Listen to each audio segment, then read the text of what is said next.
Yes, and start. We have heard with careful attention the statement by the Honorable Minister. I would have been helpful if the Honorable Minister had thought it prudent to give us in advance a copy of the statement which he has just now made. I would have helped us in formulating our own thinking for a discussion of this subject here today, but probably because it was the first time that he was making a statement on foreign policy, he did not consider it necessary to let us have an advance copy. But in future, when the Honorable Minister makes such statements, I would through you request him to let us have an advance copy to help us. The statement made by the Honorable Minister does give a fairly clear idea of how he proposes to handle the various matters that concern his charge. I must commend the transition of a leader of the opposition who used to be fairly critical of the policies followed by the Ministry of External Affairs to the position of being in charge of his ministry handling the foreign relations of the country.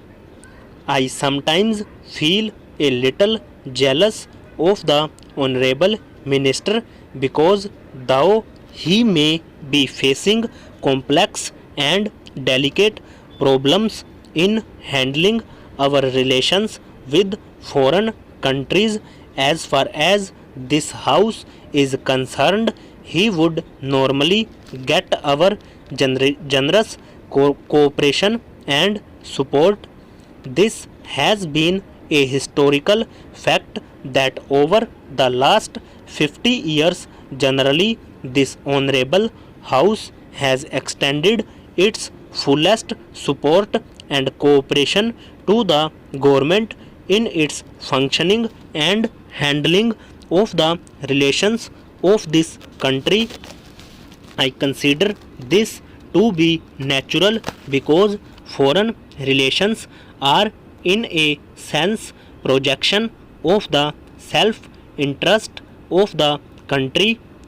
Surely by a change of government the interests of the country do not change, and so we are happy that the new government has given this house and the country an assurance that they will pursue the policies that have been the bedrock of the foreign relations of country.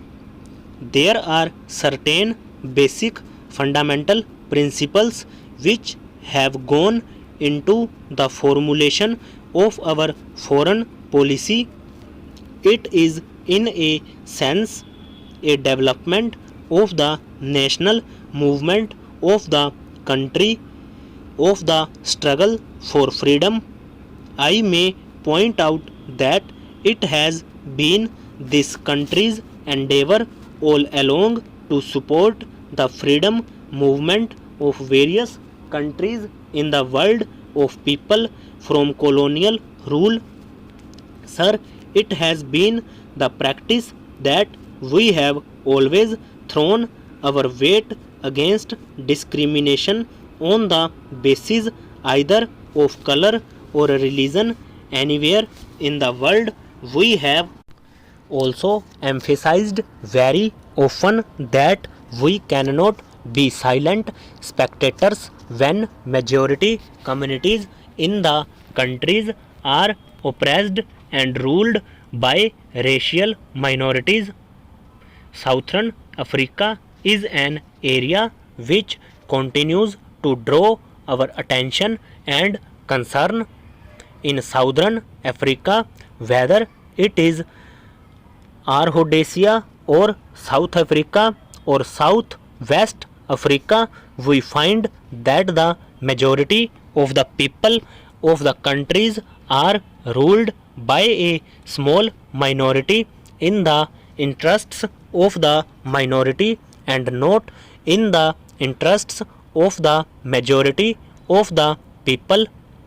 Our entire foreign policy, as I have said, is based on our ideological commitment and is an extension of India's struggle for freedom and national liberation. There is a small point to which I would like to draw the attention of the Honorable Minister, and I hope he would not mind my drawing his attention to it. I do it only because it appears in the report of the Ministry of External Affairs, though I was a little surprised. I am a little unhappy that this statement is being made in the printed report of the Ministry of External Affairs, and I may point out that this has been said more than once in the report. Why this was emphasized and what does it imply? Did the Honorable Minister or any member of his government or any executive of the Ministry of External Affairs ever think that in a democratic country like ours, after the elections, which have always been free and fair, the change in government would not be peaceful? Did he have any doubt about it? Are we not overplaying this peaceful change? Are we not hereby exhibiting our own doubts about the normality of the change which comes about in every democratic country of the world? Apart from a brief and unfortunate 2-year lull, and here I am referring to the earlier period, there has always been normal democratic functioning in our country. If the elections had not been held or had not been free and fair and the change of government not normal, the Honorable Minister would not have been the Minister of External Affairs. In any case, I do not think we should give too much importance, at least in our various printed reports about the called peaceful change. What we say on our political platforms outside is different. Surely we do not want certificates from foreign countries about how we conduct our government and our institutions. You will kindly excuse this and take appropriate steps in this direction. Over.